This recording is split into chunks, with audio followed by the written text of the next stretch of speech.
दोस्तों, अगर आपने पिछले 10 सालों में अपना एक सिस्टम में लैपटॉप या फिर कंप्यूटर परचेज किया होगा, तो आप जहां से भी परचेज किए होंगे उसे, अभी तो ये ऑनलाइन का सिस्टम आ गया तो काफी सारे लोग इसे ऑनलाइन परचेज कर लेते हैं लैपटॉप या फिर सिस्टम को। लेकिन जब ये परचेज करना होता था ऑफलाइन, तो ऑफलाइन परचेजिंग के दौरान आपको इसमें प्री इंस्टॉल, मतलब जहां से आप परचेज कर रहे हैं वहां पे वो लोग डाल के देते थे इसमें कोई भी एक एंटीवायरस सॉफ्टवेयर। मतलब ऑफिस डाला उन्होंने नहीं डाला, लेकिन सबसे पहले डालते थे वो लोग एंटीवायरस सॉफ्टवेयर। और ये काइंड ऑफ लगता था कि ये काफी ज्यादा इंपॉर्टेंट है आपके सिस्टम के लिए। लेकिन जब इतना ज्यादा इंपॉर्टेंट है आपके सिस्टम के लिए, तो क्यों नहीं ये सारा काम विंडोज करके आपको देती थी। मतलब पहले का सिस्टम लेना एक तरह से था कि ये सीता गीता, राम और श्याम की जोड़ी है कि आप सिस्टम परचेज कर रहे हैं तो आपको साथ में एंटीवायरस होना ही चाहिए। हालांकि अभी ऑनलाइन के टाइम में आप जब भी लैपटॉप परचेज करते हैं तो आपको विंडोज इंस्टॉल्ड मिलता है उसमें, लेकिन साथ में आपको कोई भी एंटीवायरस जो कि एक थर्ड पार्टी एंटीवायरस होता है वो आपको साथ में देखने को नहीं मिलता है। दोस्तों, हम लोग 2005 या फिर 2010 में नहीं जी रहे हैं, तो कितना ज्यादा इंपॉर्टेंट है हमारे लिए एंटीवायरस वो भी हमें जानना बहुत जरूरी है।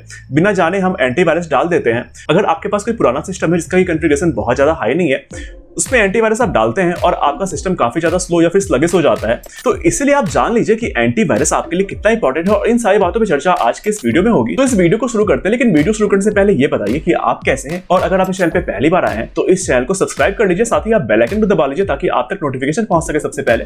नमस्ते दोस्तों, मेरा नाम है शुभम और आप देख रहे हैं टेकली, और आपकी इजाजत के साथ आज की कथा प्रारंभ करता हूं। 2004 की एक कंपनी थी, नाम था जायंट कंपनी, और ये बनाती थी जायंट एंटी स्पाईवेयर। लेकिन हुआ कुछ ऐसा कि माइक्रोसॉफ्ट ने इसे खरीद लिया और उसके बाद इसका नाम हो गया डिफेंडर। और 2005 के बाद से ये सिस्टम के अंदर आने लगा। जो भी विंडोज के लैपटॉप थे या फिर कंप्यूटर थे, उसके अंदर आपको, अगर आपने विंडोज का ओएस डाला है तो आपको डिफेंडर देखने को मिलता था।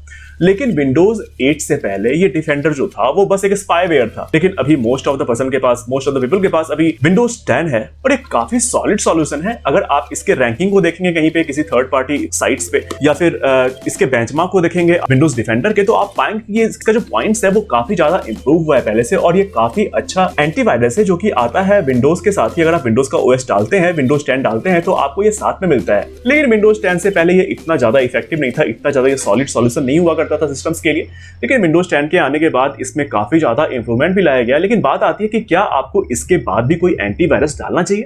दोस्तों, मैं अपनी बात बता रहा हूं कि मैंने अभी तक सिस्टम में कोई भी एंटीवायरस नहीं डाला है। और अगर आप भी ढंग से यूज करना जानते हैं अपने लैपटॉप या फिर सिस्टम को, अगर आप हैंडल कर पाते हैं विंडोज के ओएस को बहुत आसानी से, तो आपको भी कोई जरूरत मुझे नहीं लगती कि आप विंडोज 10 यूज कर रहे हैं और आप अलग से एक एंटीवायरस डालें। हालांकि ये आपके लिए एक अलग से एक एक्स्ट्रा प्रोटेक्शन हो सकता है अगर आपका सिस्टम इस तरह का है कि एक और एंटीवायरस को झेल लेगा, आपका सिस्टम स्लगिश नहीं होगा थोड़ा सा भी, तो फिर आप डाल सकते हैं। ये एक्स्ट्रा प्रोटेक्शन है आपके लिए। लेकिन फिर भी मैं कहूंगा कि अगर आप कायदे से, तरीके से इस्तेमाल करते हैं अपने लैपटॉप को या फिर कंप्यूटर को, तो कोई जरूरत नहीं है कि आप एंटीवायरस डालें। हालांकि इस पे लोगों का ओपिनियन अलग अलग रहता है, और ये जो मेरा ओपिनियन है वो मेरा बिल्कुल पर्सनल है, क्योंकि मैंने बहुत दिनों से यूज किया है इसे विंडोज ओएस को, और मुझे आज तक ऐसा लगा नहीं कि मुझे कोई एंटीवायरस डालना चाहिए। और मैं आपको और भी एग्जांपल के साथ समझाऊंगा कि मैं ऐसा आपको क्यों बोल रहा हूं। लेकिन उसके पहले मैं आपको बता दूं कि विंडोज 10 का जो डिफेंडर आता है उसमें आपको रियल टाइम प्रोटेक्शन मिलता है, साथ में उसके अंदर रैंसमवेयर का ही प्रोटेक्शन आपको देखने को मिलेगा।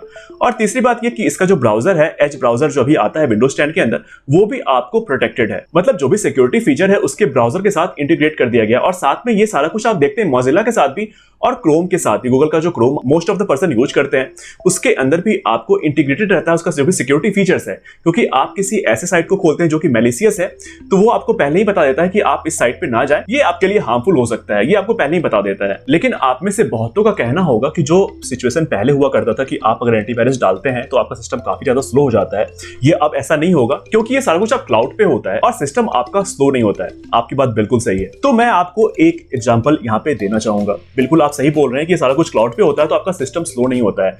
और आवाज जो है उसका रैंकिंग, उसका बेंचमार्क जो दिया गया है वो विंडोज के डिफेंडर से ज्यादा दिया गया है। मतलब वो ज्यादा अच्छा बताया गया है, मतलब आपको ढंग से वो प्रोटेक्ट कर पाता है, आपको सिक्योरिटी फीचर्स भी उसके अंदर अच्छी मिलती है, ऐसा बताया जाता है। लेकिन यहाँ पे आप अभी ये न्यूज देख रहे होंगे, यहाँ पे आपको पता चल रहा है कि ऐसे सिक्योरिटी का क्या फायदा। जिस चौकीदार को आपने सिक्योरिटी के लिए वहां पे खड़ा किया है वो खुद चोरी करने लगे, तो ऐसे सिक्योरिटी फीचर का क्या फायदा, या फिर ऐसे एंटीवायरस का क्या फायदा। गूगल पे जाए, आप सर्च कर ले, आपको मिल जाएगा वहां पे कि अवास्ट ने क्या किया है। दूसरा एग्जांपल, जर्मन एक कंपनी है, एक टेक कंपनी है यूएसए के अंदर, और कोई भी कंपनी अपने सिक्योरिटी में काफी ज्यादा खर्च करती है कि उनका सिक्योरिटी काफी ज्यादा तगड़ा रहे, और ये खास करके एक टेक्नोलॉजी की कंपनी है, तो इनमें तो खर्चा काफी ज्यादा हुआ ही होगा और ये अपने सिक्योरिटी फीचर को तगड़ा करके रखे ही होंगे।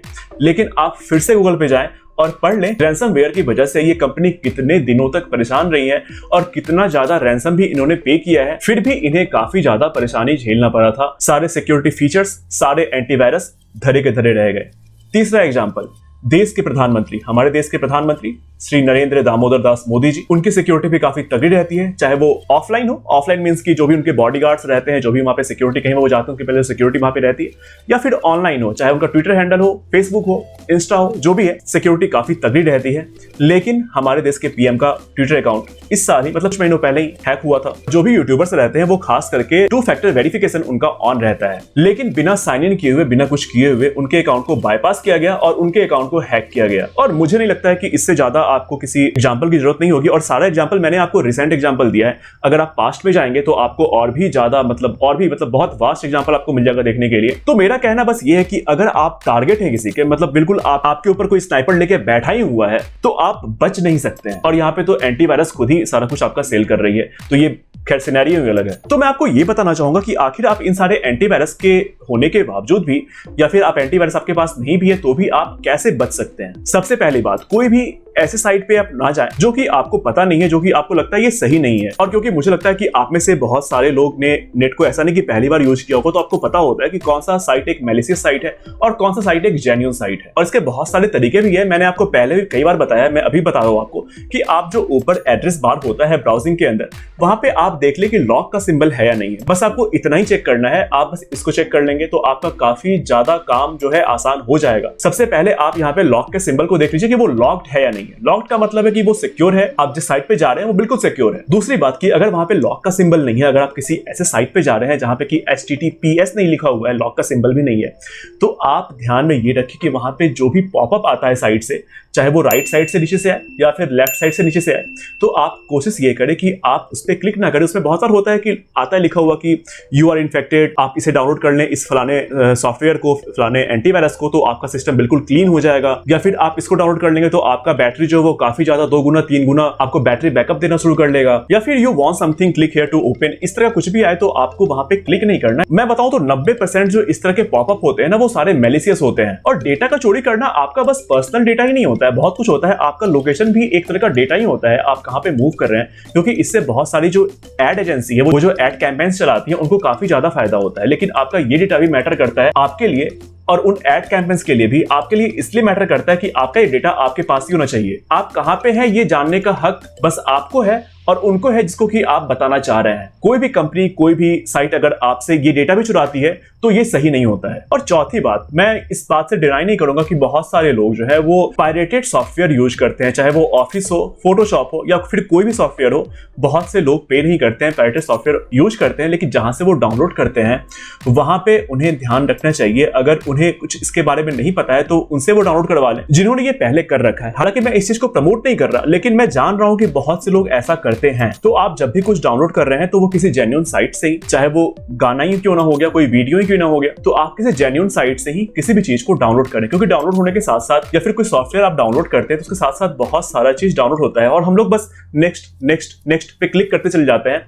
ये नहीं देखते कि ऊपर क्या क्या लिखा हुआ है, किस किस चीजों पे टिक लगा हुआ है। बहुत सारे सॉफ्टवेयर के साथ आपको एंटीवायरस भी लगा हुआ आता है। अगर आपने नेक्स्ट पे बस क्लिक करते आगे बढ़ते रहे तो आपका वो एंटीवायरस भी आपके सिस्टम के अंदर इंस्टॉल हो जाएगा। और कोई भी एंटीवायरस अगर आप डाउनलोड करते हैं तो सबसे पहला वो काम करेगा एक नए एम्प्लॉय की तरह, जिसको कि कोई काम नहीं है, लेकिन उसे अपने बॉस को दिखाना होता है कि वो हर दिन काम कर रहा है, हर घंटे काम कर रहा है। इसका मतलब ये है कि अगर आप कोई भी सॉफ्टवेयर डाउनलोड करते हैं, कोई भी एंटीवायरस डाउनलोड करते हैं आप, तो हर सेकंड आपको दिखाएगा कि इसने फलाने वायरस को डिटेक्ट किया है और उसे किल भी कर दिया तुरंत के तुरंत। इतने दिन से आपका सिस्टम सही चल रहा था, आपको कोई प्रॉब्लम नहीं हो रही थी, लेकिन आपने जैसे ही ये एंटीवायरस डाला है वैसे ही इस एंटीवायरस ने गजब का काम किया है और सारे वायरस को डिटेक्ट किया और तुरंत का तुरंत वहीं पे किल किया। तो मेरा फाइनल कंक्लूजन ये है कि मैंने आपको जो भी तरीका बताया आप उसको फॉलो करें।